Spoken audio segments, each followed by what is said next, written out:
Hypocrisy. Hey, what's up, guys? Welcome to Law-Splaining the Interwebs. I'm your host, Nick Rekieta of Rekieta Law, a small law firm in central Minnesota. With me today, I have two guests, although only one of them I think is here. Or maybe they both, oh no, they're both here. Welcome to the show, Sitch and Adam. How are you guys doing? Hey now. What's up? Thanks for having us on. I mean, you thank me now. Uh-oh. No, I'm just kidding. Before he's all like, I'm going to be real nice and be a nice conversation. Then when we get on, he's like, the blood sports begin. That's what usually happens to me. Oh, really? Yeah, every time. Because I'll give that speech and they're like, okay. And then they get on, they're like, why do you hate women and children? It's like, wow, let me give you a list. No, but no, I'm really glad to have you guys on because people have been telling me to talk to y'all forever. And we've never gotten around to actually officially setting anything up. And so now we've got this topic. We've had a little disagreement on Twitter. A nice wholesome topic, right? Yes, the wholesome topic of, is a closeted gay cat boy loving political leader LARPer inciting violence against the Jews? And Yes. if he is, should he be suspended? Should his speech be censored? All of that. It's really going to just be an all-encompassing chat, I think, is the goal about kind of the nature of free speech. Where does it end? Should it have limits? What does the law say? What does society say? Big tech, all of that.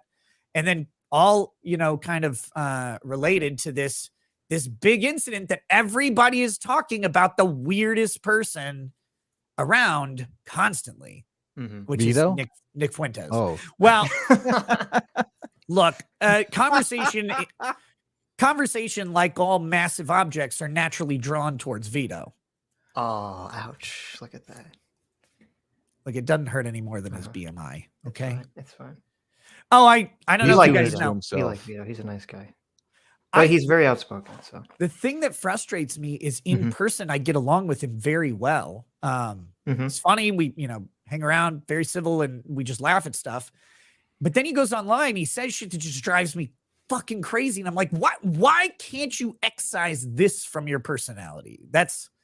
is it like a Twitter thing? Everyone seems like the assholeness like ramps up to 10 on Twitter. After you talk to them like on a live stream, and they're like, oh, this is a nice conversation. Yeah, I think it is. I think it is it's the automatic forced pithiness and brevity of tweets, combined with really an insulation from the other person. I mean, Well, it's like I feel like since there's no tone of voice, like when I read a tweet, you get like, it's just like, oh, it sounds so angry in your head. Yeah. Usually the person's like, oh, they're kind of like laughing when they tweet something out. Yeah, not mine. I'm angry and masturbating furiously with every tweet. As you should be. Yeah. That's the only way to tweet, honestly. Especially my FDR being against leg day joke. That was definitely up there with that. No, but it's for the record, everyone, Vito has not seen it, but I did send him a message inviting him on the show. I also would understand if Vito wouldn't want to come on because the chat will be brutal to him, I'm sure. But I don't want to talk about this topic and not invite Vito onto the show. So he is invited, and if he does respond, actually, I'll just send him the invite, other than just telling him he's invited and making him see it. But I sent him the invite, so if he pops into the show, we will gladly bring him on and entertain his ideas, because I just disagree with some of the stuff. And we'll start talking about this in just a minute. But I want to take an opportunity to get to know you guys, because I know of you guys through Twitter. I know you have your show on YouTube. My understanding is that we're not necessarily politically aligned, but we tend to approach topics with pretty good faith. And so we would have disagreements. And a lot of people have told me that we'd have good conversation. But can you tell me a little bit about yourselves and your channel and what you guys do? Sure. I mean, both, I guess me and Adam kind of had a similar journey. We were both, pretty far in the liberal bubble for many years, most of our lives. And then, when all the woke stuff kind of hit, we kind of were like, what the hell's going on here? I thought the left was supposed to be free speech. You've heard this, this Yeah. journey a million times from a million different people. We kind of went through that same journey. Though I feel like a lot of people, when they kind of went down that pathway of like they used to be on the left, they either become kind of like right wing or they become a socialist somehow. It's like a very weird pathway. Yeah, it's like a bifurcated funnel. Yeah, it's like okay, here are your two choices. Socialist, right winger. Me and Adam were like, okay, why don't we just kind of like try to exist in a enlightened centrist, the dirty fence sitter, enlightened centrist, try to be as non-tribal realm as possible. So that's what we're kind of like trying to advocate for right now. I mean, most of our content that we cover is, we'll watch a lot of generally like really woke socialist gobbledygook videos, and we'll deconstruct them, kind of Sure. like an EFAP thing, but for political videos. I don't Okay. think the fence sitter moniker is actually fair because Why? That's well, I'm no, just well, using the look, negative we always joking take stereotype. positions. Look, I'm pro-choice. I'm not. Look, I have a position on abortion, so Right. I'm not sitting on the fence. I'm not like not taking positions on things. Mhm. So the fence sitter moniker kind of makes it seem like as though you're not taking a position or you're trying to stay in the middle, which I think is a mischaracterization of centrism. I think centrism is, you have positions on both the left and right of the political spectrum. I think classically people call themselves center right or center left because they have more positions on the right or more positions on the left. But the idea that you're a fence sitter, I mean, it's like very schoolish. That's true. That's true. Yeah. It's the low IQ take by most So people. so you're not on the fence about being a fence sitter. You're definitively I not am a fence definitively yes, not a fence sitter. Exactly. Gotcha. There you go. Gotcha. Well, I do want to posit the possibility that there actually is a third realm from going from liberal bubble. You said, kind of right wing, or you can go socialist, right? Mhm. Are you familiar with a man named Jack Murphy? Yeah. I'm not sure. Unfortunately. I'm not sure I want to go to the cuck bubble. I'm just saying there is a third route. It involves having your legs up here. Yes. Talking about college boy completely buttholes. different kind of sitter. Oh no. Oh my God. Okay, so you guys do this sort of EFAPing of now. Am I fairly characterizing this by saying you take these sort of politically left-leaning videos, you EFAP them into the realm of like, I'm a reasonable We've done right-wing liberal. videos too. We did January 6th. Yeah. We did Wait the a minute. January What do you mean you 6th. did January We 6th? did. Me and Adam, we committed. Probably. January 6th. We did. Hello, FBI. We covered the January 6th hearings in yes. to spite the consternation of many of our right-wing audience. Yes. Yeah. Sure. We watched the hearings, the C-SPAN hearings, and it was, fascinating. We use the lens of selectorate theory on our show a lot, a very famous book called The Dictator's Handbook. Imagine reading. Yeah, well, I mean, there's a CBG Gray video that a lot of people have seen called Rules for Rulers. So I think that's where most people are familiar with the ideas from. But like everything that was taking place during the January 6th hearings just played into that world, that lens of looking at the world so neatly that obviously we wanted to cover it. So Sure. like Trump trying to put together a winning coalition with these fake electors. Obviously those people, I guess, were charged recently, maybe today or yesterday. They're charged yesterday in Michigan. Yeah.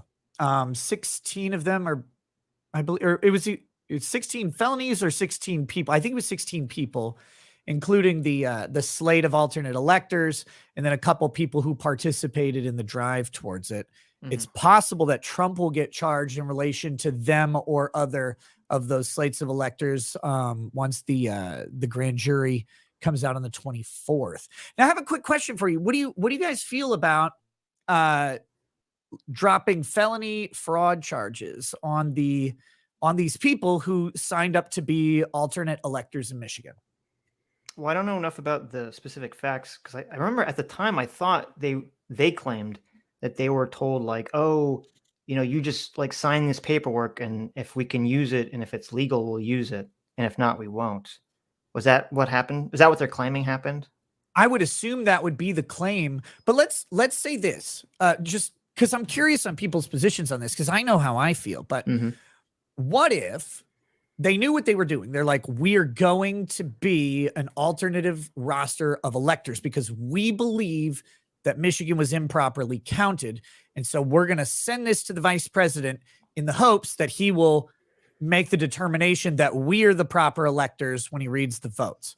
So like, let's take the premise that that's what they did. They did knowing Right. that Intentional. Right. yeah, they're like, we're going to say that we are the proper electors based on the election results that we believe happened. Do we, is that a crime of fraud that should be charged and prosecuted? I mean, I'm assuming that's against the law. I don't know what the law is that they're violating there, but I would assume that's not legal, right? Well, I don't know. That's a question, isn't it? Because so the law they're charged with is I think it might even be forgery. It's like it's like forging a document for the purpose of interfering in an election. Wow. So here's my problem. I mean, you have problems with the intent and all that stuff. Like, right. What are they manifesting the criminal intent to defraud or, interfere with an election? But I go, okay, if I take these people at face value and I say they genuinely believe that there was interference in Michigan and they genuinely believe that there should be an alternative slate of electors that should be read if Michigan decides to go with the alternative slate of electors, do we charge them with a crime? Well, to me, that seems far, right? How are the electors supposed to be chosen, right? Isn't it the whoever wins the state, they choose the electors, right? The states define it by their own law. Typically what they do is the popular vote winner of the state generally their team will select the electors. Those electors will then be submitted to cast their electoral votes. Technically, there's no federal law requirement here. This is entirely state law under the Constitution. They don't charge the state, right? State crime. Yes. They are. My understanding is this is a state crime within Michigan that they're charged with, which is again forging a document for the purposes of interfering with an election. But my question is, I have such a complex look at this fucking election stuff because whatever people believe about the election, I think becomes irrelevant. It's always what the actors involved believe about what they're doing. Right. So if they believe, and I think we can say it's a reasonable belief, because millions and millions of people believe there was election fuckery, whether there was or not. Millions of people believe it. I think we could say reasonable people can come to that conclusion. So if they reasonably believe that the election in Michigan was improperly done and that there should be an alternative slate of electors, then I don't see how we charge them with a felony crime for attempting to exercise their political will. I mean, they can't. It's not like they duped them. Like this is the real one. Wink. You know what I'm saying? Well, I guess so. The question would be, because I don't know exactly what they're being charged with and what the actual law says, but because the question would be, they would know, even if they personally believe that there was election fraud, they would know that the state didn't choose them as the electors. And so is that the fraud? The fact that they're signing off, even though they know they haven't been chosen? I don't know. See, this is the problem because. And again, I don't know the exact timeline of everything, and I need to get the case to actually come out to get the full details of what their, the basis of their claims are. But just thinking about it in the abstract, I'm like, okay, but there were lawsuits going on in Michigan. They all failed for various reasons. I don't know the specific quality of the Michigan lawsuits other than the one by Sidney Powell I made fun of because it was the Kraken lawsuit, and she cited a mismatch in Michigan vote numbers versus populations, but all the counties she listed were from Minnesota. I only knew that because I looked at it and I'm like, I'm from Minnesota. These are the same counties. That's weird. Does Michigan have the same? No, they don't. So her lawsuit ended up being garbage. But again, if these people believe that there was a valid legal challenge and that if that legal challenge were overturned, this alternative slate of electors would be chosen, Mhm. You know, What I'm we just really need to know, Nick, is are you an election denier? It's a very tough question, Adam. I am an every election denier. I will assert. I see. I'll Nice assert that dodge. Nice pivot. in presidential elections, I think there's far too much at stake to think that there is no fraud. So to Well, me, obviously, yeah. yeah, The question is whether or not it's going to sway the election. Yeah. exactly. And in this one, I think it's possible. I haven't seen compelling evidence of it. And my questions were always based around the court was, is a judge going to step in and overturn a popular election in the state where they have to live? Not. Of course Yeah. And that makes people really, ridiculous. made people really mad. But I do think there were two valid cases. Two valid cases. They were dismissed on notions of latches and no standing, which I think is actually, I think this is actually a disservice to the United States. The first case was in Pennsylvania.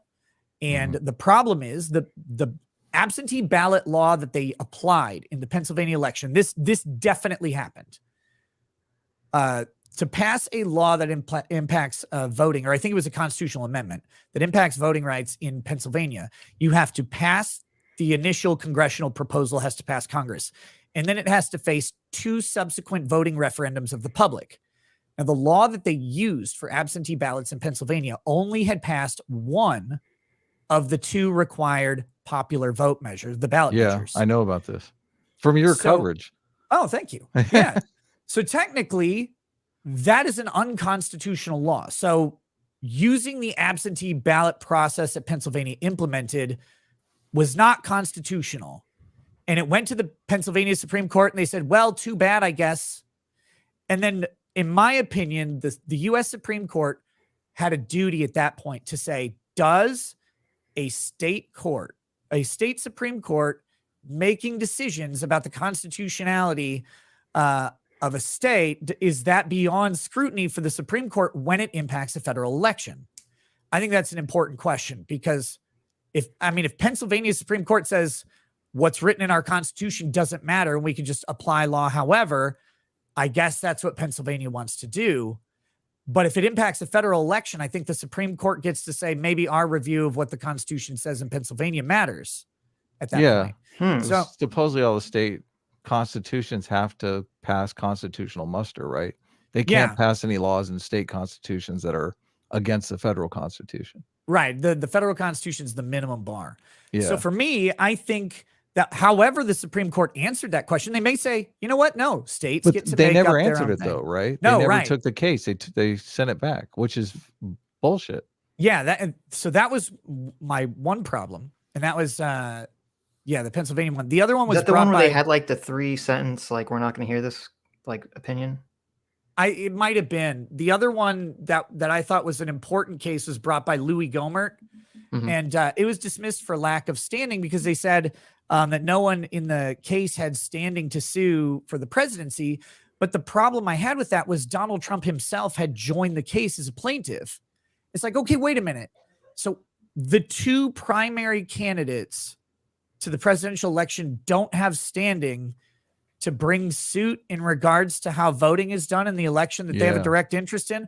And that felt like a very cheap dodge from the Supreme Court. And how they would have answered the questions to me is not, it's important, but it's less important than the idea that they just didn't take these cases, which should have answers. We should know what the Supreme Court's answer on these two issues are, even if it says we're not going to interfere with the election results that we see, absent like strong evidence. So do you know the story that Bill Barr told President Trump to put some attorneys on these various laws that were going into effect around the country, because basically Bill Barr saw this coming, right?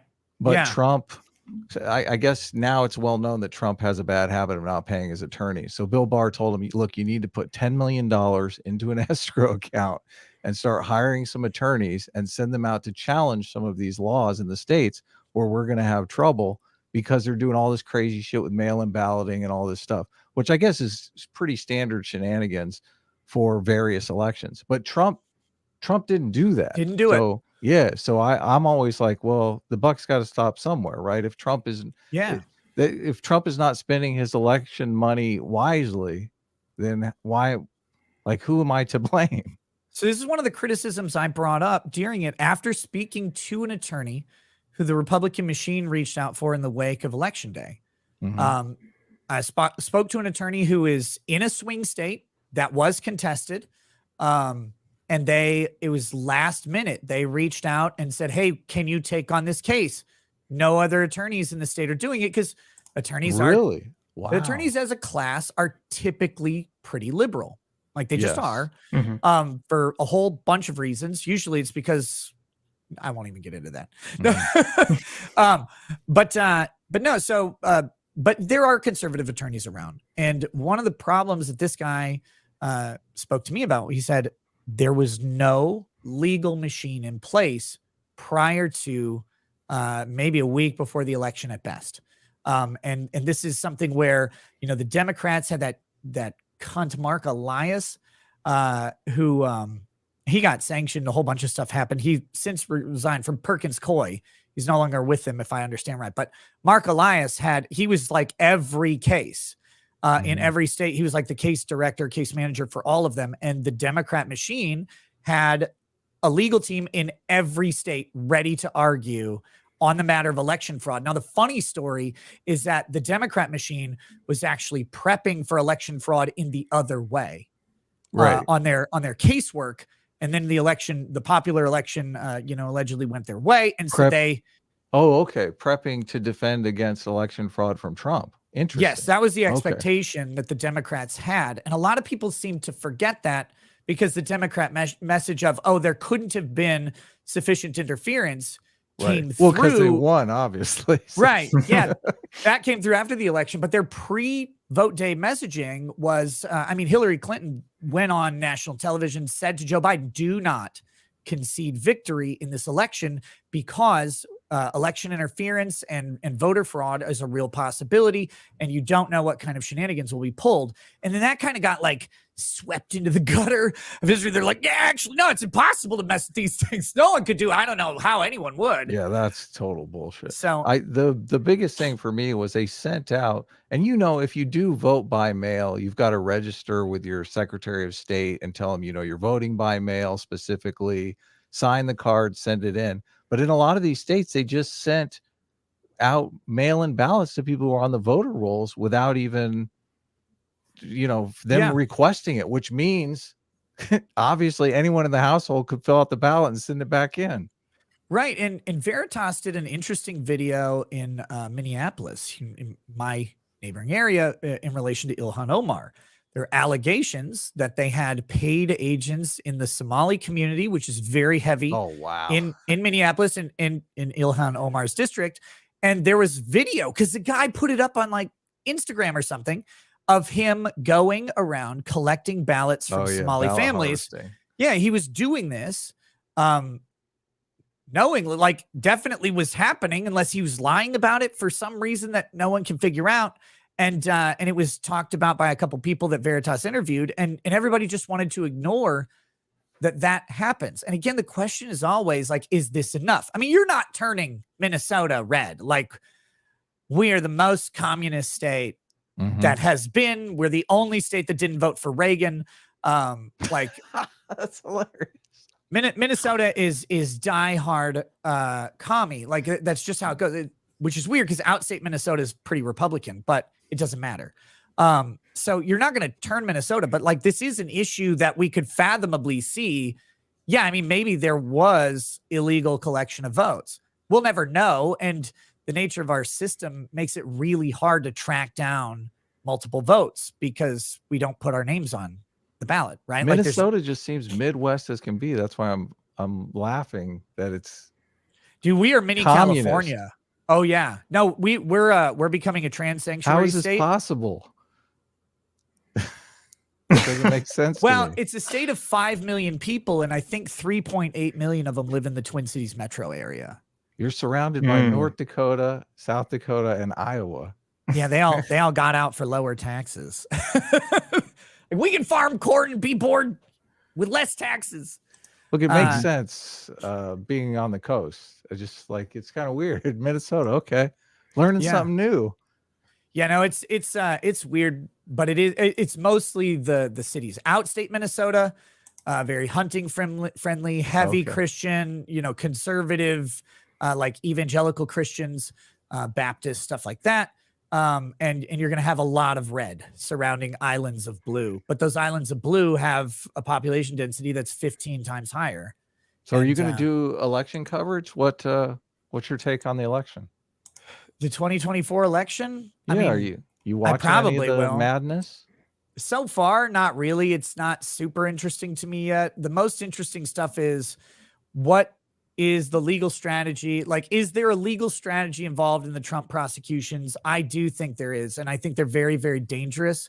I think they should be postponed until after the election, personally. If he wins, does that mean they're not going to do it till after his term's over? If he wins, he should pardon himself of all of the So federal. it doesn't even matter. Yeah. I would. I'd be like, Of course. this is a political witch hunt. I'm exercising my power of the pardon, and no one can fuck with it. That's what I would do. That's what I would assume he'll do. He'll be criticized, but it doesn't matter because he won't have a re-election anyway. Right. And they're going to impeach him every year if he does win. So that'll be fun. Do you think he stands a chance if it's him versus Biden? Do you think he stands a chance of winning? I don't know. It just seems weird to me because when have we had an election that's the exact same election we had 4 years ago, right? Yeah. And I mean, I guess the questions are, do you like what Biden's been doing for the country? Some people are certainly going to say yes. And other people have seen their grocery bills fucking double, triple. Yeah. And look, I can take the logical, skeptical approach and say, maybe that's a result of, Trump spending money as well. Like, inflation doesn't exist in a vacuum. We have a long history in this country of just printing money now.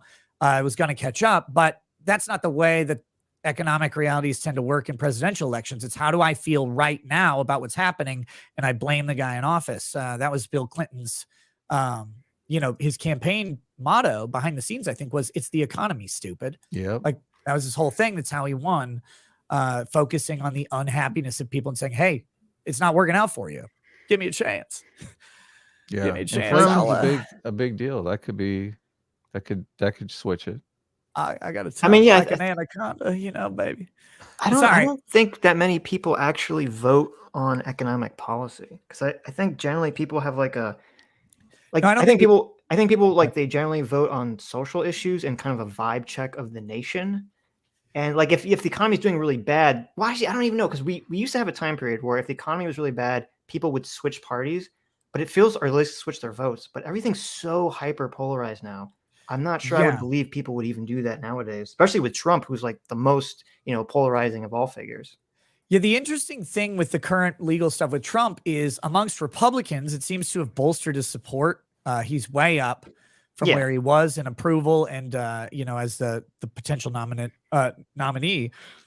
The question is, how will that fare with the critical independent vote? Right. And will the Republicans who are mad that they're charging Trump, does that mean they're going to show up and vote for him? And so you have a lot of questions about the motivated voter, but I wasn't saying economic policy is a thing.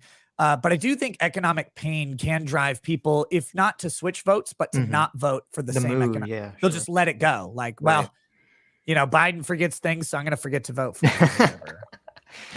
Yeah, it's weird because it's hard for me to imagine Trump losing the primary to any of the other candidates so far. Yeah, at this point, it doesn't seem like it. But I think he could definitely even Chris Christie, especially Chris Christie. Oh my God! But I think it's interesting because I think Trump has I think Trump can definitely win, but I think has a worse chance against Biden than most of the other Republicans, just because I think Trump has so much baggage. And a lot of people are so worried about Biden with his age, and obviously you're talking about the inflation, all this other stuff. And I just feel like all these things melt away because how much people just dislike Trump. It could be, but the thing with Trump is he can get up on the stage and he can make the case, and for many people this will be compelling. Mm-hmm. You remember the economy I built before COVID destroyed it, and you see what happened now. Right. Do you like what the changes have been? You're paying more at the pump. You're paying more at the grocery store. You got more people flooding across the borders that I was trying to fix. He gets this unique opportunity that I think only one president has had in the past to say, you had me, you lost me, do you want me back? And it is that direct A-B comparison. People get to make that choice. Now, I don't know if that's going to carry it through, but I know that the people who have supported Trump have been almost universally cemented in their support of Trump over how things have gone. I don't think you're seeing a lot of people fall off the Trump train. I mean, a couple prominent commentators maybe, but I think that actually fades if Trump wins the primary. I think they'll be on his side, the commentators, because they have to be. They're right. Let's be honest. The political discussion is a grift. And I mean, all the never Trumpers who were prominent never Trumpers ended up kind of like supporting Trump. Looking at you, Shapiro, or whatever. But I mean, I agree with what you're saying. I mean, if the people who are kind of going to change their vote, or the undecideds actually watched politics and were swayed by what people said, what the politicians said, then I mean, Trump is obviously far more charismatic than Biden. He can definitely frame things far more better than Biden can. I think a lot of people that are that critical sliver of, since everything's so close nowadays, that critical sliver, my gut intuition based purely on nothing is a lot of these people just are not really super tapped in. That's how they can be in that kind of undecided sliver. They're not really tapped into politics. They kind of just like, well, they walk in the booth. They're like, do I want Trump or Biden this time? What do I think about, I've heard Trump is a racist. I've heard Trump, was being arrested for crimes, blah, blah, blah, blah, blah. Yeah. So I think that's certainly the risk with him. And I think getting back to kind of how we got on this topic, I think that is the political strategy with the prosecutions that are being brought. Because I'm very suspicious on classified documents even being a cognizable legal problem for a president, mainly because Article 2, Section 1 of the Constitution opens with the federal executive power shall be vested in the president and the executive branch, which means that all of the executive power is vested in the president. So if he wants to declassify something, is there any way by which Congress has the authority constitutionally to bind his method of declassification? Just because we have one and presidents have followed it doesn't mean that that's actually a power that Congress has. And I think that's a critical question that the Supreme Court will have to answer in this case, because if a president is the executive, and that's what it says, then in theory, he can declassify whatever the hell he wants in whatever manner without following a legal process, because Congress cannot write a law to bind his plenary authority to do so. Well, okay, here's a question. Let's say theoretically that there is a law, but the law is invalid. Sure. Because for the reason you're saying in terms of the documents. But no one really knows it because it hasn't been tested yet. And so then he takes the documents and we have, whatever happens where, the government asks for documents back. And at first he says no, and then he says yes. And then, he has the lawyer sign the paper that says we've sent everything, but then it turns out that they didn't send everything. Sure. If it turns out that this all goes to through and they say, oh, well, the original law, they never had the authority to do this. Does that get him off the hook for essentially lying about sending all the documents back? I don't know. I would say yes. Mm-hmm. In the same way that I think Hunter Biden should not actually be guilty of lying on his form about being an illegal drug user for a gun purchase. Because I think the constitutional aspect of that question, I think that question is unconstitutional. I do not see that someone can be compelled to admit to the government criminal activity. That's a violation of their Fifth Amendment right against self-incrimination. Mm-hmm. And then the other aspect of it is I do not see any condition of the Second Amendment that says that a user, whatever that means, of an illegal drug does not have a Second Amendment right without, due process being applied in a trial that would find them guilty of a crime worthy of sacrificing that right. I don't see where this thing says. Now, I do see a restriction of if someone is stoned out, like they're on heroin or whatever, right, and they're firing a gun, then that can be against the law. Like we can make laws against intoxicated people using guns, but we shouldn't be able, in my opinion, to make a law that says that someone's an alcoholic, they can't own a gun. We just don't want them to use the gun while on alcohol. Right. But when they're not intoxicated, they still have their rights. So that's for me, like that charge on Hunter Biden, I think is an invalid charge. And I think it should be an invalid charge on everyone. I think it's an improper question. And I think that's reinforced under the recent Bruin decision. So in the same way, I guess I would say, I don't care that Trump, quote unquote, lied on the document about returning everything if they didn't have a right to have it returned in the first place. Like, I don't know if I would say this for universal, because I'm sure there could be scenarios that, I would disagree with. But I don't know if I'm comfortable with the idea that if a person disagrees with the law or thinks that the law is unconstitutional or invalid, that would mean that they should have the ability to disregard it or violate it. Because to me, it's like, well, that's kind of like a violation of the spirit of how, if you have a problem with the law, you're supposed to go through the legal process to get the law changed, not just sort of say, well, fuck the law. I'm just not going to listen to it. Let me counter that a little bit.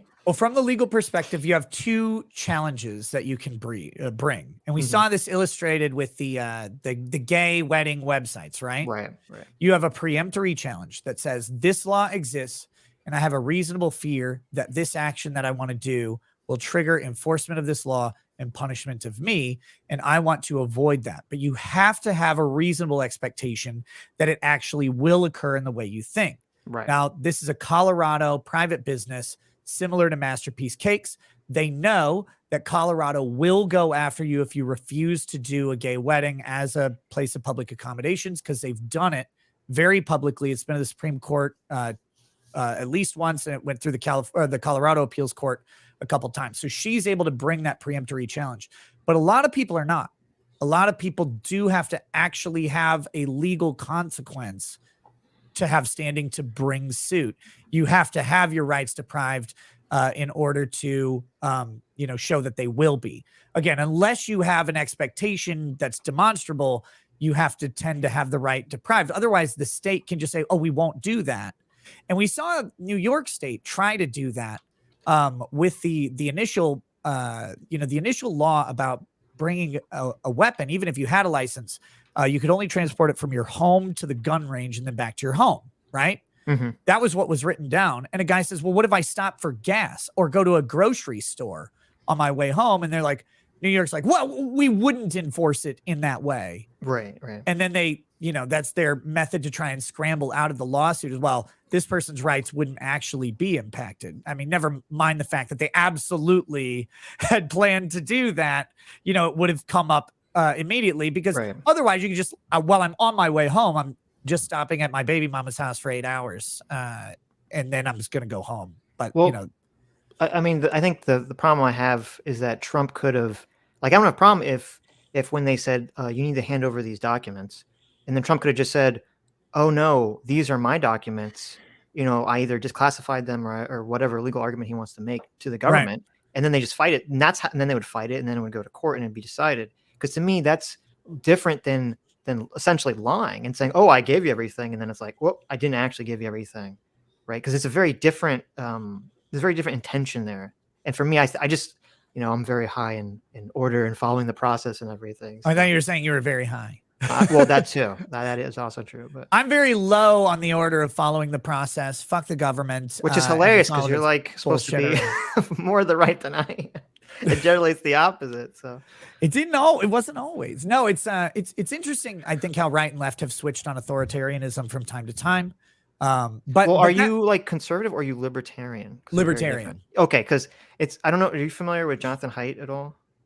I think I've heard the name, but no. He has he's a social psychologist, and he has these moral foundations about how people kind of come to their political positions. Right. And it's very interesting, because there's 5 moral foundations. I'm not going to go through all of them, but people that are on the left generally hit specific moral foundations, and people on the right hit different moral foundations. And then the libertarians are off in their own quadrant doing their own thing. So I think libertarians are a separate entity that has just kind of been pushed into the right in America, but I don't think they're technically a conservative. Well, yeah. Well, I'm personally conservative in many aspects, and I'm pretty liberal on some on some things too, though. But generally, my philosophy is from a legal or political standpoint, I don't want my beliefs pushed upon anybody by law, and I don't want theirs pushed upon me. I want to go through life as this idea as, hey, if I'm not fucking around with your stuff and you're not fucking around with mine, we're in good shape. Like that's good for me. So that's why I kind of fall into the libertarian, but at small L camp. I think the large L libertarian party has so many problems. I know they're trying to fix it, but they're gonna have to show me before any of that. But libertarianism as a concept of the minimum infringement of rights is definitely where I sit. Yeah, no, I mean, I think part of the reason America succeeded as a country it did is because rooted in liberalism, but like, you know, Enlightenment liberalism is the idea of trying to maximize personal individual freedom as much as possible. And I think that is kind of what led our country to be the greatest country on the planet. So yeah, I think so too. The question is, we keep having these fucking congressmen who think they need to do something while they're there, when we would all just prefer that they enter a 2 to 6 year coma and stop messing around so we can figure out how we're going to do life. But no, they keep, you know, you keep adding laws. They have to do it. They have to grandstand because that's their reelection campaign. They got to keep busy. Okay. I want to feel useful, right? Yeah. And so I hate that. I love when they're like, oh, the government's going to shut down. I'm like, watch the country just keep going. Like, we don't really need most of you most of the time.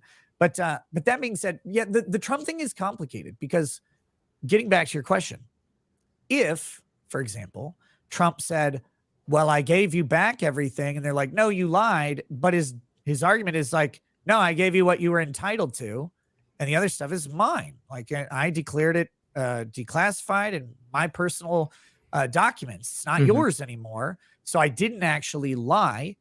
And then they can say, well, you can't declassify it or whatever. I don't know what their legal strategy is going to be. Right. But that's the reason that I think that if you have an unconstitutional request, I don't care how much you lie to the government about the result. They have the recording though. So they have the recording of him admitting that he knows that the documents are classified and that he couldn't declassify them. So that would make it difficult for him to go with this lie strategy. Not really. Like, again, so here's the thing. If the government records you admitting to illegally using marijuana, right, in a state, but that state had legalized marijuana, but you didn't know. And they're like, well, you're using marijuana, right? And you're like, yeah, I was, still am. They're like, and you know that you can't do that, right? And you're like, yeah, I know I can't. That doesn't make you guilty of using marijuana just because you did it and didn't know that you could do it. So you admitted to the wrong thing. So again, I don't know the full, like, exact nature of Trump's, his statement and all that stuff. And of course, what he knows versus what we're being told he knows. All of that is going to have to be borne out at trial at some point. Right. Well, but can I just interject for a second? Yeah, of course. So, I think the problem or the difficulty his team would have with that argument is that, I mean, I would imagine the argument is still that he would have to have the intention to declassify, not simply, if he had a secret document in his back pocket and realized it and walked out of the White House, like, it wouldn't magically declassify. I still assume he'd have to have the intention to declassify something. So okay, quick question for you. Right. Why would he have to have the intention to declassify it? Well, I guess it depends. Whatever is the process of having these documents be secret in the first place or declassified in the first place. Okay, so we get back to this original question. So first of all, them being secret, there is a process around which people make something secret. And just because it's stamped classified doesn't make it classified. It has to be that the classifier of the document reasonably believes it's necessary classification for the purposes of national security. So that's the first step. The second question is much more complicated, though, because all of the executive authority is vested in the president. What process can be levied on a president for the purposes of declassification? But it has to be an intentional process. It can't be an accidental process. Because I don't even understand how that would work. What do you mean? If the president declassifies something, it's declassified. I mean, this would be the legal theory. Right. So then you go, well, he had to intend to declassify it. And you say, Why does he have to intend to declassify something? Maybe the act of walking outside of a secure location with a classified document is a constructive declassification of that document. Maybe selling it to the Russians declassifies it. You know what? The interesting thing about that would be a president selling classified documents to a foreign country would be two actually plenary authorities of the president. One, again, classification is the executive authority. And then Supreme Courts have long held that the executive is the sole agent of the sole organ of foreign relations, the sole organ test. And the Supreme Court will refuse to rule on the propriety of an executive's actions towards a foreign government because they can't. Because in the Constitution, all of the authority of the executive, including foreign relations, would have been vested in the president. Nick, you're not in favor, though, of that kind of standard, right? Where selling classified documents to foreign powers declassifies them, even if there is some sort of legal loophole. We're speaking in the hypothetical, but I mean, that is the Constitution. I don't know. Well, yeah, I'm asking you your personal opinion, though.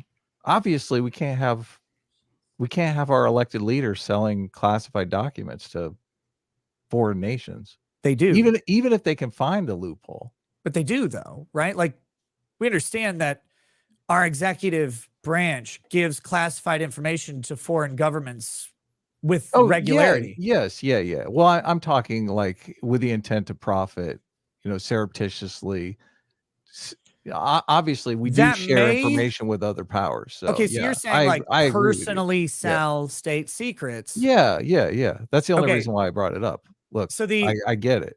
What it may violate would be emoluments, where he's enriching himself at the behest of a foreign government. Look, I want it to be clear too. I don't think Trump did any of that. No. I don't think Trump. Look, I think Trump was collecting souvenirs. He wanted to keep stuff. Like I've heard people say, he was just holding newspapers. He didn't have classified documents, which makes no sense to me. Like if you listen to the tape, the cool thing about the documents is that they're fucking classified. Like he's like, this is like, I mean, if he wanted to make a case that he was lying about them actually being classified just because it's so much cooler, I would believe him, because it seemed like he was just showing off. Yeah. But okay. So I know about the taped phone call and stuff. I don't know the context of it. I don't know because and when I say listen to it, come on. No, I haven't listened to it, but listen. Really? Here's the reason. Bring it up. Bring up the tape. It's amazing. How can you not listen to it, Nick? It's amazing. Because it doesn't matter until it's actually before the court. This is why. It's like, look, it's a human interest story, Nick. Kind of. Unless it's being misrepresented. But that's the thing. If you listen to the tape, I think a lot of people are misrepresenting it, but if you listen to the tape, it's impossible to misrepresent it. Well, it's not impossible, but it's hard. I mean, yeah, sure. There could be something right before, right after that adds some magical context to the situation, but it's hard to imagine what that would be. But Trump is so showing off. Trump is he's like 100% showing off. A room full of ladies, everyone's giggling and laughing. They're having the greatest time in the world. Trump is just, I mean, it is locker room talk. It totally is. Yeah, but does that actually make the documents that he's referring to actually classified? Well, actually, the documents in question actually illegal. Yeah. You're fixated on the criminal aspect of it, which I don't really give a fuck, to be honest. Well, I mean, that's the important aspect of it, right? No, isn't that the important part? Because what if you just if I bring a banker's box of documents, right, like to somewhere, and I'm like, yeah, you know what? I represented a serial killer. Ooh, here, look at this box of documents. I got it all here. I argued with Sitch about this. Like, I'm not sure this case should have even been brought, because there is a risk to bringing cases against former leaders that kind of incentivizes them to want to stay in office longer than they should. So I'm not even sure this is a case that should have been brought. So yeah, and so what I've seen now again, I haven't watched the tape. If it becomes part of the case and I'm covering the case, I'll watch it. But I don't like sit around and watch political stuff most of the time because Bring the tape up. It's awesome, Nick. You got to listen to it. It's amazing. we've got different Trump stuff is to like- talk about.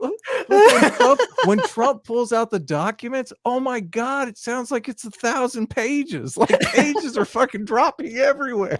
Yeah, but and my understanding though It's is comedy interestingly gold. that is not mentioned in the indictment. What? It is. Yeah. That tape. It is. What do you mean? It's not, the recording isn't? No, I swear it is. It's in the indictment. I believe it no, is. I Yeah. don't remember actually. I Well, don't know what it look, is.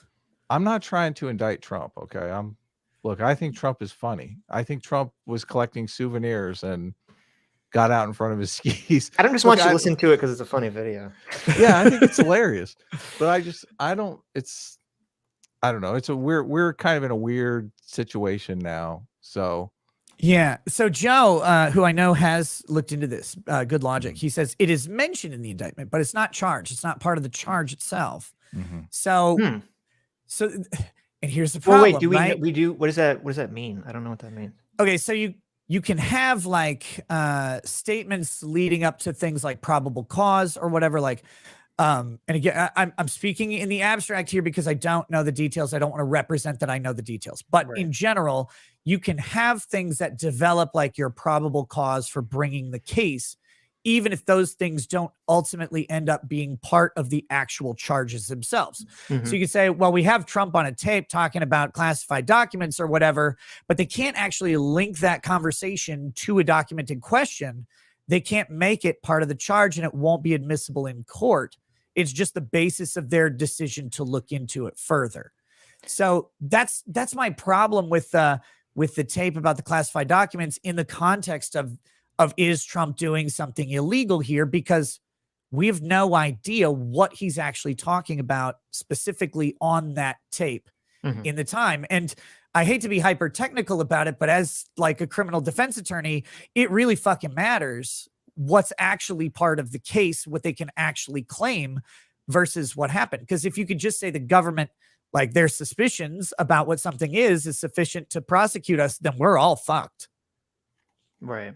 Well, so that's why I don't like want to delve into the specifics, but again, the ultimate question is, and this is the hard part. What does the executive do to declassify a document isn't listed in the Constitution and is solely in the vestige of the president? Cannot be potentially, again, the Supreme Court has to weigh in on this because we haven't had this issue, but can Congress bind the executive to a process? And more importantly, can the executive branch itself bind the president specifically to a process by which declassification occurs? And if no one can, then his intention to declassify cannot be questioned because there's no process by which a question can be asked. And it interferes with the balance of powers between the executive and the legislative branches. And the Supreme Court would likely say it's a political question better suited for an impeachment trial.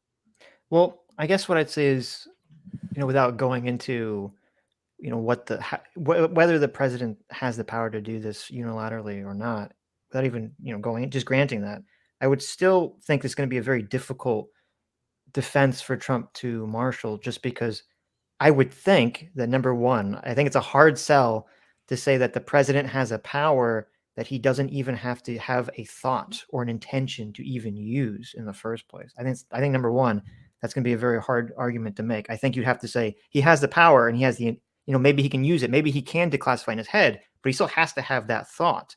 And if there is a phone call, if it's or a recording, I guess I should say, that's used in court that shows him talking about, and if they can track down the document, it shows him talking about a document and acknowledging that's classified, acknowledging that he didn't declassify it, acknowledging that he doesn't have the authority to declassify it now. And then you combine that with all the problems where, like, he has these boxes of documents. He has supposedly, according to the indictment, right? Yep. He has, his assistant like remove some of the boxes, then has his lawyer go through the remaining boxes to weed out what's classified without I guess, without telling the lawyer, oh, we took some of the boxes away and, you know, put them in a different location, right? It's just, and then the fact that he never tells the government, like at any point in this process, he never says like, oh, like I'm giving you back this stuff, but I believe I have the right to keep all these other things because I declassified them. I feel like all these things stack up against him, making it very hard to make this defense that like, oh, he in good faith, you know, honestly declassified this stuff. Does he have to have good faith? Well, yeah, if the call is that he uses Who gets to set this mental rule? intention to declassify a document, then yeah. The problem that you have is who can set the rule? Yeah, but I still think you have to. To me, I don't know if there's a law or a rule like this. There can't be. That's the problem. No. Right? What I'm saying is, I don't know if there's a power granted to the president or any other body in this country where they don't even have to have an intention to use it. They can accidentally, you know, do something and it just satisfies it. Like that just seems very bizarre to me. But I mean, I don't know. yeah, I don't know either. It just seems very strange. So there is a comparable question, and it kind of came up during Trump's presidency. It goes with the pardon power, right? Like there was an allegation that Trump told the Attorney General or the Department of Justice to stop looking into someone, right? I can't even remember who it was. And they said he can't do that, but the president's power to pardon is plenary, which means it's unquestionable. You cannot put a process on it. The only limitation on the president's power to pardon is in impeachment. He can't pardon himself from impeachment or any other official from impeachment, but everything else up to and including treason is pardonable from a federal standpoint by the president. So the question is, at what point can the president pardon someone? Can he pardon someone prior to an investigation, prior to a charge, post-conviction? The answer to it is all yes. He can pardon anybody at any time, including himself, his family, an ISIS bomber. Like he could pardon anyone of any federal crime entirely, because the main thing is, well, and then you go, well, how does he pardon them? Like what? He has to manifest some will to pardon them. And you go, well, I mean, maybe, but him saying to the DOJ, like, I want you to stop investigating this guy, is that a pardon? Like, because he can pardon them from even the very basis of the prosecution. So it's not directly analogous, because in this case, we're talking about taking a box of paper and walking out the door. Right. But you can't there's no one to set the rule. Like and the Supreme Court setting a rule on how the president declassifies something actually risks being an unconstitutional act, because the court is then exercising power over the executive that it doesn't have. Yeah, but it seems weird to have it be like, well, even if he personally has the power to do it and didn't think he did it, he somehow still did it.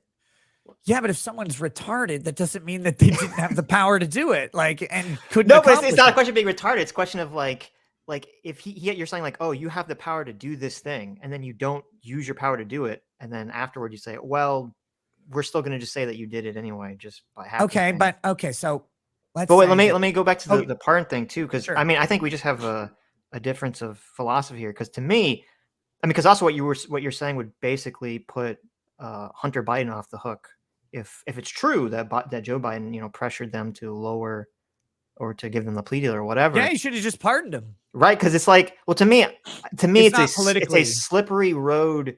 If it's like you're gonna say like, well, not only can the president pardon someone, but they can pardon them in this like kind of roundabout way where they don't actually have to go through the public process of pardoning them. They just tell the attorney general to lay off, because that just seems like rife for corruption at that point.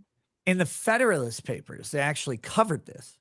Oh, really? And they posited the philosophical question of, can a president be allowed to pardon someone who through election fraud helped them get elected? Mm-hmm. The answer is yes. Yeah, but there still has to be an action where they say like, I am pardoning this person, right? They can't just like do it behind closed doors. Like, hey, Attorney General, stop going after this guy. Because at least if it's public, then the electorate can respond to it, right? I mean, maybe, but you can't put a rule on it. That's the best part. Like, we need the president to pardon in this way. Sorry, you can't. His power to pardon is plenary. You don't get to make rules. It's not in the Constitution. Now, if we want to change that, there's this cool process, of course, by which we can amend the Constitution to put any of this in. And what you're saying isn't unreasonable, right? Like the idea that we I'll would make a want to. philosophical argument. I mean, you could be right that legally it's not that way, but Oh, I'm right. okay. I'll grant you the as a lawyer. I'll assert my correctness, not on authority, but just on being me. Oh, okay. No, but no, it's there. These are great. Don't you read $20 super chats when they come up, Nick? Usually, but I've been having a good conversation. Why you got some $20 super chats here, man? Oh, okay. I see how this goes. Is there one that's for us? Is that what's it? It's one from there's some weirdo in the chat. Adam Friended says, "Where the F are all the super chats?" We actually stole that from you, Nick. You're the one that reads $20 and up super chats when they come in. So we started doing that too. So I'm glad to have influenced the space in that way. So thank you. We stole the grift. Yes. It was people might call it a conspiracy, but I just call it copying a good idea. Well, no, I actually declassified the process. That's perfect. Speaking of that, we do need to, and I've been conveniently waiting till about an hour in to really get into the free speech stuff because I want to be able to like talk very openly about it. And we'll do that exclusively on Rumble in just a minute. But let me read the super chats that have come in. I've been neglecting them. I'm sorry. But okay. I was just having a great conversation. I like to have the back and forth. Not a party loyalist says my family needs prayer. My kid was hit by a grandma drinking. State police didn't do their job. She's blaming my kid. Insurance isn't pushing and we have to pay. She's scared to drive anywhere and taking blame, struggling. Well, not a party loyalist. We will send prayers and good thoughts to your kid. Is that StreamYards you're reading? No, this is YouTube. Oh, okay. So this is a while back. Gotcha. These are from the beginning of the show. Sam Josh says, please ask Sitch his view of how things went for the first impeachment. I'd love to hear you two discuss how that went. You know, we're never going to get to the topic at this point. You know that, right? We can table that. Stream on impeachment stuff if you want. Yeah, absolutely. Sitch debated our entire audience on Trump impeachment. Like we did the Ukraine thing, yeah. Well, no, Trump impeachment it was about the Ukraine thing. Yeah, totally. The phone call. The Ukraine it's a perfect phone call. Well, we've debated so many people on Ukraine too. It's like it all. Oh, that's right. Yeah, on the blends Ukraine together. Situation. That's true. Ukraine doesn't exist. It's not even a real thing. It's just Russia. No, I'm just kidding. There you go. Potentially criminal. We got to talk economics too. It's like, oh God, no one cares about that. Gracious. Setting up a banger set of topics. You said, look, you talked about printing money. It drives. As soon as you said printing money, inflation, crazy. I could hear Adam going, "Oh no!" But do you understand that the no, wait, no, please, just real simple here. Everyone leaves us out of Milton Friedman. Like you know the Milton Friedman quote, right? Which one? That the expanding the money supply will lead to inflation. Here, I'll bring. No, I only know the Milton Friedman quote about the Jews. That's the only one I paid attention to. Really? No, was Milton Friedman? Look, I'm joking. Isn't he Jewish? I think he is Jewish, isn't he? Yeah, that's right. That's what he said. He's like, we got to get rid of the other ones so I could take it all. No, I'm just kidding. Okay. That's a Jewish joke. The money, the money supply has to grow. So there's got to be some money printing. It's just you want to match it up with production. So yeah, no. I'd like. I bring that up as a colloquialism to talk about like what Trump would talk about with inflation, and some counter arguments for it would be that, you know, the money printing, the expansion of the money supply that is people are blaming inflation on has been going on for longer than just Biden. But of course, yeah. But what I'm saying is like when election time comes around, people tend to take the economic situation as it is and apply it to the person in charge, regardless of what happened. Even though there's prior. A lag. Yeah. Yeah. That's what I'm saying. And both parties do this all the time to their own benefit and detriment. So, but the quote is inflation is always and everywhere a monetary phenomenon. And so a lot of people say that, but they miss the rest of the quote where it is in the sense that it can be produced only by a more rapid increase in the quantity of money than an output. So they always leave out the output. Right. And as our economy grows, you know, we need to grow the money supply too. Otherwise, we'll get deflation, which a lot of people think deflation, like they're gun ho for deflation, but deflation can cause things like depressions.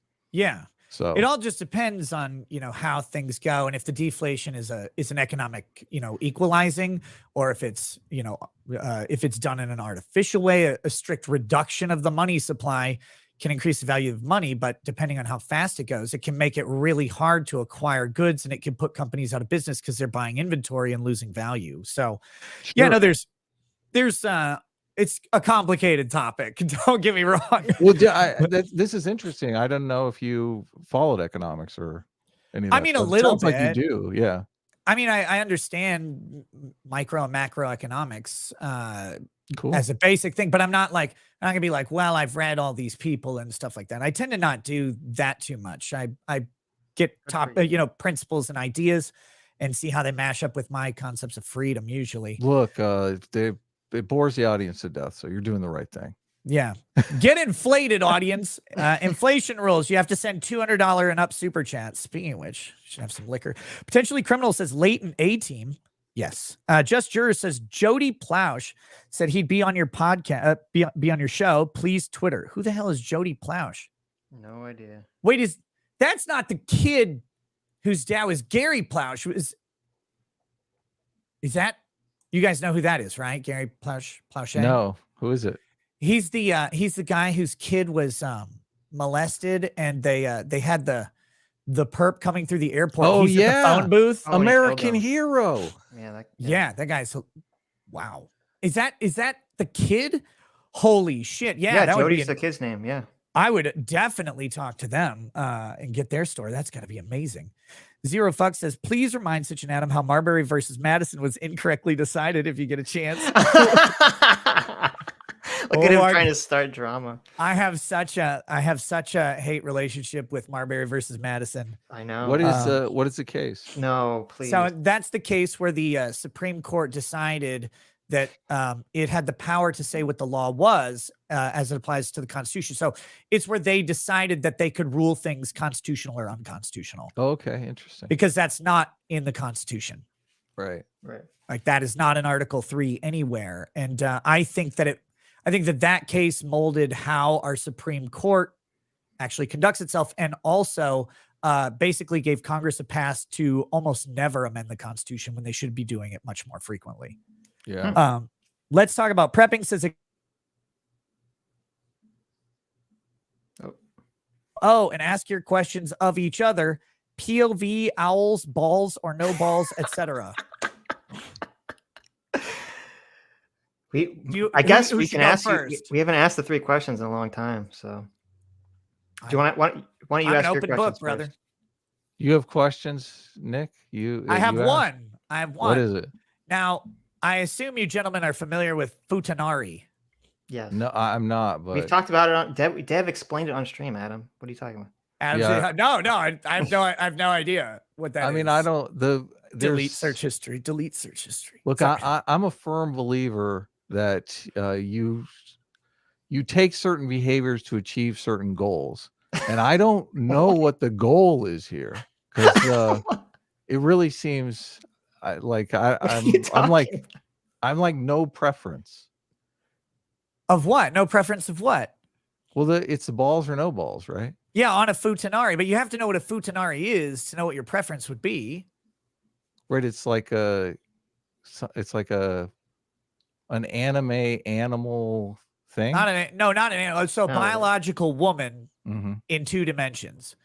But when necessary, a giant penis manifests as one does for whatever purpose. The question is, so on the biological woman that manifests a penis, should a pair of balls accompany the penis? Well, like I said, what is the purpose here? Because it can be whatever you want. It's not like your preference. That people often misunderstand. Like, I want balls or I don't want balls. The question is, should there be balls or not? Whether you want them or not is irrelevant. That's interesting. Yeah, so it's a question of biology, really, science, if you will. Well, is it like a family-oriented futanari, or a freewheeling? Are you suggesting that one of those answers is family-friendly and the other one is not? No, it's just like a little sensor bar and just the balls. Look, if This there's giant no- shaft is fine with veins with and the pulsing. balls. That's where the blood Is balls. this- Whoa, this is is this no longer a family Futanari show. capable? Look, is this Futanari capable of increasing the birth rates? That's what I'm asking. I mean, I think that would that's a good depend, question. right? There you go. Yeah, see, I'll There give you you the go. lawyer. It depends. look, well, it I'm depends on gonna go with existence. balls just on the odd chance. Okay.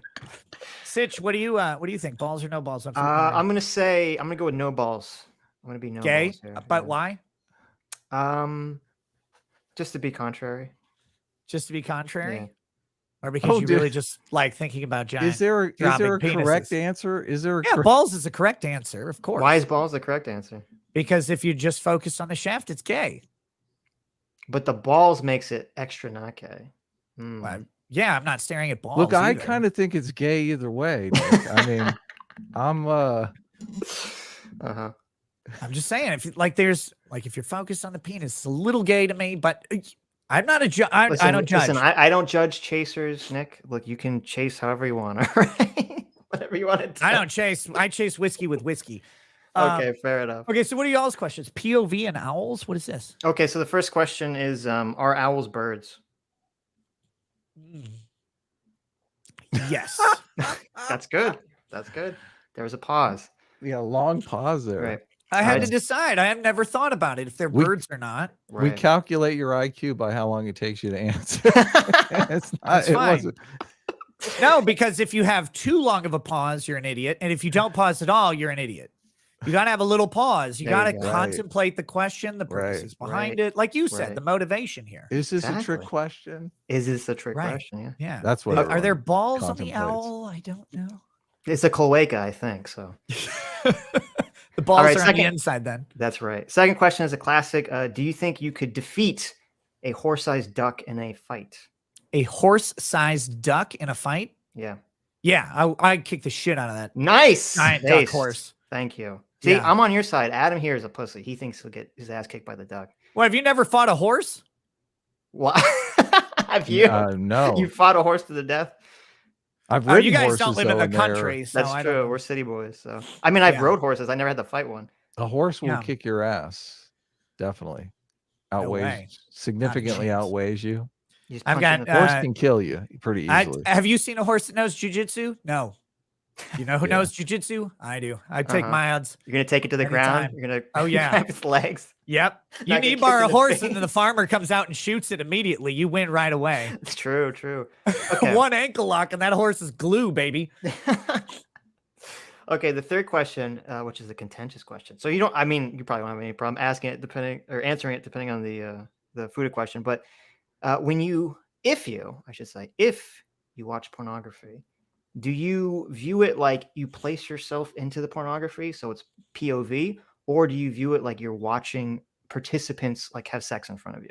Yeah, like Sneeko in the room, sitting in a chair. How do you watch? How do you watch?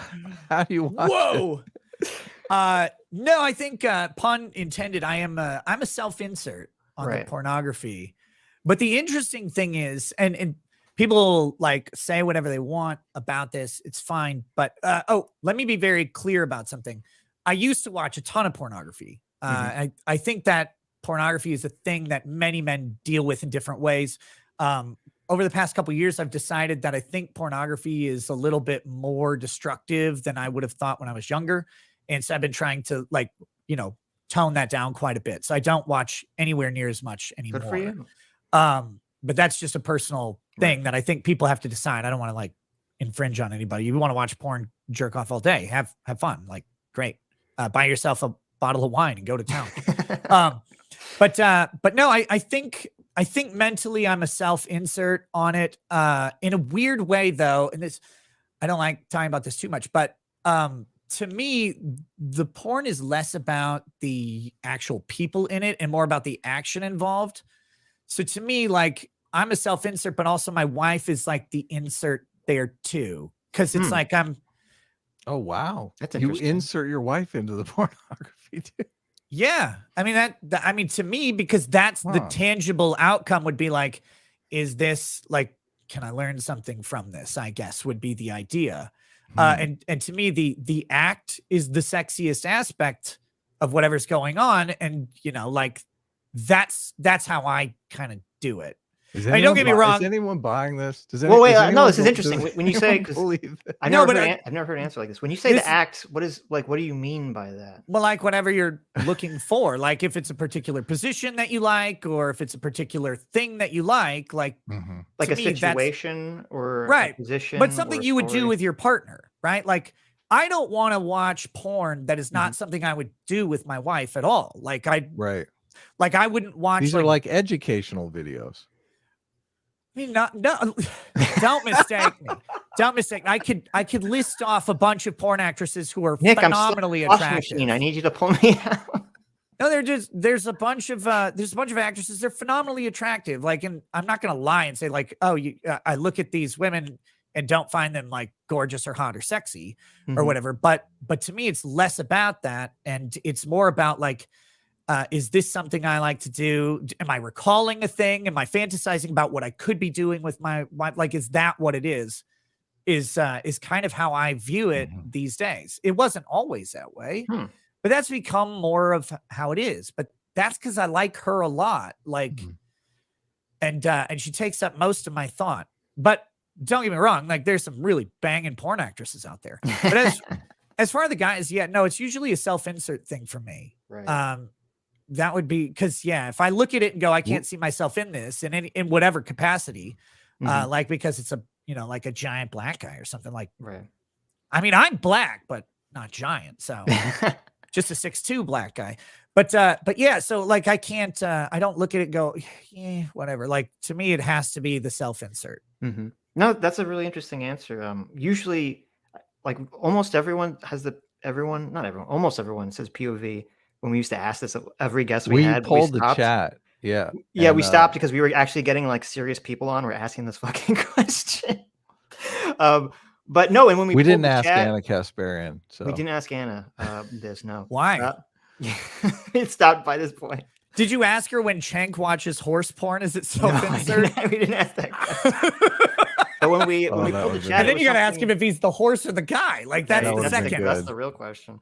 Sorry, go on. It's no, when we pulled the chat, it seems like it's like 3/4 of the people are on the POV, and then there's a quarter are in the voyeuristic category. So I don't think most people think about it until you've like asked them about it.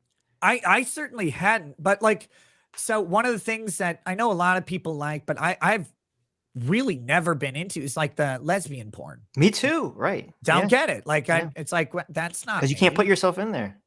Like, don't get me wrong, two chicks naked making out is hot, but it's like, I mean, for my $1. Yeah. No, that's a good question. That's very interesting. Also, when someone says, no, I like to watch, are you like cook? Just drop it on them. I mean, I've never had anyone say that to me, so I've never had the opportunity to drop. You tell your chat, quarter of the chat. No, I'm just kidding. The Gentleman Sausage says, I've got someone here who's been backed into a corner and bled dry and needs a consult with a New York divorce attorney if you know one. Ouch. Which email is best? If so, spouse is lawyered up already among many other complicating factors. I do not know a New York divorce attorney off the top of my head, but someone in my network might. So use Ricada Law at ricada.org, or reach out to me on Twitter or Instagram. Or do all three and see where I find you. That would be the best. And I can reach out and see if I know anyone. Tara Rayner says RNC was responsible for putting legal teams in place. I agree. Andrew Clark says a team reigns supreme. Kizzy says money. He promised more stimmy checks. Blue Vero, 20 months. Thank you. Project Calm says the tape is simple. He didn't go through the process to declassify it. There is one. He did declassify a copy for himself if he needed it. Again, the question is not whether or not there is a process. The question is whether or not that process can be bound to the president. In the same way, right? Like we understand this, that the reason we have 9 justices is a Judiciary Act of 1802, which originally put a 6-justice panel on the Supreme Court, was amended to get up to 9 eventually. But we understand that there's a real possibility that the president can just keep appointing and the Senate can just keep confirming nominees because Congress doesn't actually have any authority to determine the size of the Supreme Court. The only authority that they have is to just not confirm appointments of the president. The Senate does not have to confirm them, but the president can nominate as many people as he wants, and the Senate can confirm as many as they want. Those are sole powers of those branches and sub-branches. So Wait, are you saying that the Constitution, is there no law on this, or are you saying the Constitution doesn't stipulate this specifically? the Constitution just says that the process by which a Supreme Court nominee is brought and then nominated by the president and then approved by a vote in the Senate. But is there like a law that says it's 9? Yeah, there is. It's the Judiciary Act of 1802. Right. So that would have to go to the Supreme Court to determine whether the president could just keep appointing people. Okay. But the question is like, okay, wait. So how can Congress create, like, because theoretically that would have to pass the House and Senate, but how can a Congress bind a president and the Senate of their constitutional power to appoint and approve or to nominate and approve nominees? Like, that's written down in the Constitution. And the size of the Supreme Court is not something that's written down to be determined by Congress. Congress gets to full authority over the lower courts. They create the district court. They create the FISA court. They create the appeals court. They create the patent court. All of that stuff is completely done by Congress. And that's in Article 3 that they can do that. The Supreme Court is not. So this idea that we have only 9 justices, and this is part of my problem with Marbury versus Madison. If we didn't have a court ruling on the constitutionality and having that stick with the effect of a constitutional amendment, we could simply have a Supreme Court that is similar to an appeals court, but has something like 50, 100 judges. And then they would just meet in panels and take every case in controversy that came up. Like, we have the system we have because of things that have happened, but it doesn't mean that's a system that was intended or that's right. It'd be hard to unravel it. Don't get me wrong. Right. I have a whole, I could talk about this shit for hours, because to me, this is what I want out of president. This is what I liked about Trump and his impeachments, especially the second one, because, the second one took place after he was out of office. And crucially, John Roberts did not preside over the second impeachment. So while they say Trump was impeached twice, his second impeachment trial may not have been constitutional. Wait, he was in office but lost the election, wasn't he? No, by the time he was actually tried, I believe he was out of office. Oh, really? Oh, right. And John Roberts did not sit. Right. And it says in the Constitution that in the case of impeachment of a president, the Supreme Court Chief Justice will preside, but he chose not to. I think that was a signal that he actually didn't believe that was a legitimate impeachment under the Constitution, because the whole thing is, can you impeach a president who's out of office? Now, Congress wanted to do that because they wanted to have the impeachment stick and then rule that he couldn't run again, right? The subsequent thing, but the first question isn't answered. So I like these things. I love when powers questions come up between the branches, because they're chaotic and we don't know. Like, there's so many constitutional things that just, we operate so much on a handshake for so long that we don't know the answers to. So that's why it's all wildly interesting to me. Interesting. Character Holding says, you know how I know a politician is lying? It's easy. See if their mouth is moving. Very bigoted towards politicians that speak in sign. Jason says, I wonder if these dudes would make the same argument for a president they liked. This motivated reasoning is killing me. Ooh, you guys have been called out. Wow, I don't. Motivated reasoning. That whole chat sounded like motivated reasoning. Yeah. At least he paid you for it, though. That's true. Yeah. Well, hey, that's my motivated reasoning. A-team. Andrew Clark says A-team reigns supreme. Nice. Jesus Davila has popcorn. Jay Wiltz has a good job. Fox, I guess. John Bassiger says Robert Barnes covers the Article 2 Presidential Powers and Presidential Records Act issue with the indictment, explains it in better detail than what Nick said. Oh, wow. Fine. If you want to fluff off Barnes, I guess. Scorpion Black Dragon says the Dems are trying to convict Trump to keep him off the ballot. Constitution only addresses qualification, not disqualifications. Dems are wasting their time just to get punched down by SCOTUS. Yeah, the ballot thing is an issue, but I think it's really just to taint the presidential election in general against him. Crazy Man Jack says Sitch has TDS and he voted for Biden. Decent guy otherwise, I suppose. Thank you. Is that true? Did you vote for Biden? I did, yes. Do you have TDS? No, I don't. Are you sure? I'm very sure. Have you been examined by a Trump professional? I was examined by Trump himself, and he said I'm the perfect streamer. So What did he say about your butt? he gave me a nice little slap. He said it wasn't as good as Melania or Ivanka's, but it was close. So How could you compete with Melania or Ivanka's butts, though? I mean, I don't know. Listen, I got a nice you. butt. Listen. Right now, you just look like an angry black man to me. But Person of shadow. Okay, that's very offensive. I'm just waiting for you to take my purse. Intimidator 0108 says, "Hey Nick, hope you're doing well. By the way, do you know why the sandal quit going to school? Because it flopped in all of its classes." Wow. Wowzers. I hate you. It's a nice dad pun right Intimidator. there. Every fucking time he sends a chat, it's something like that. Balian says, apparently neither of you gentlemen have ever seen the definitive expert on the balls or no balls question, which is Bibble Black, because no balls is the answer. Oh, Okay, Bible there Black, you not go. Bibble. Bible Oh. Black. No, that's not true. Kyan Rennell says, when Lofty watches porn, he pretends to be the girl. Oh my God. Miter Bin's Dirty says, Nick, I also insert your wife in porn videos I watch. Okay. I knew that was going to backfire on you, Nick. The whole time you were saying it, I was like, Nick, stop. I like Lincoln. I can't lie. Well, except about the whole slavery thing. Dr. Diddler says, question for guests. Why is this Adam dork wearing sunglasses indoors? Who does he think he is? And why does he look like a cat dad? I am a cat dad, actually. So, How many cats do you have? well, just one. Oh, okay. Yeah. But that's your baby, right? Like that's your cat. I guess we You have two technically cats, have what do you one mean? and a half. Yeah.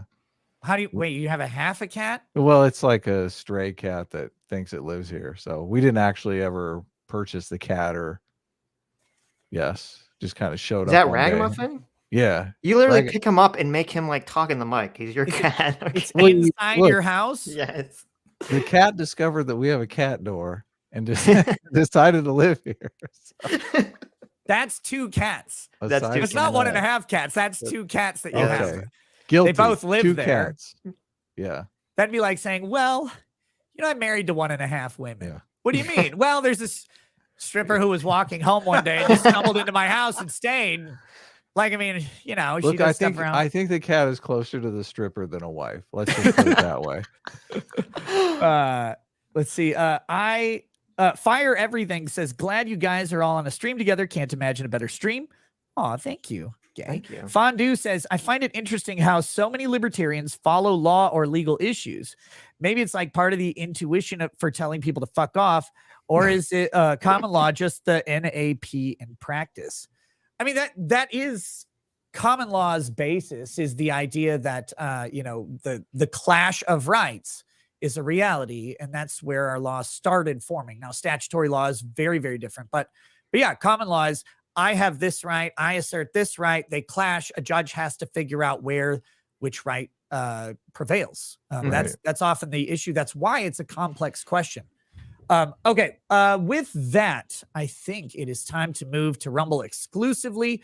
There are a couple more. There's a Rumble rant and a couple locals chats that we'll get to right when we get over there. And then we're going to get into this damn free speech issue and Fuentes and why he's a weirdo and should he be censored and all of that stuff in just a second. So you guys know how it be. There's a 20-second little stinger for the Rumble show, and we will see you over there in that 20 seconds. The link is in the description on the top of chat and on the top of chat in the pinned comment on YouTube. So please follow us over to Rumble. And look, if you're a YouTube person who leaves before and doesn't go to Rumble, let me say this now. Please, guys, go check out Sitch and Adam on YouTube. I didn't link their channel because I'm a bad friend. But you can find them with Sitch and Adam. Go follow them on Twitter. And again, I always love engaging people who have reasonable approaches to a conversation. I don't care how much we agree or disagree. So thank you for watching us, and we'll see you on Rumble. Peace. Peace. For the thousands in attendance and the millions watching around the world, ladies and gentlemen, let's get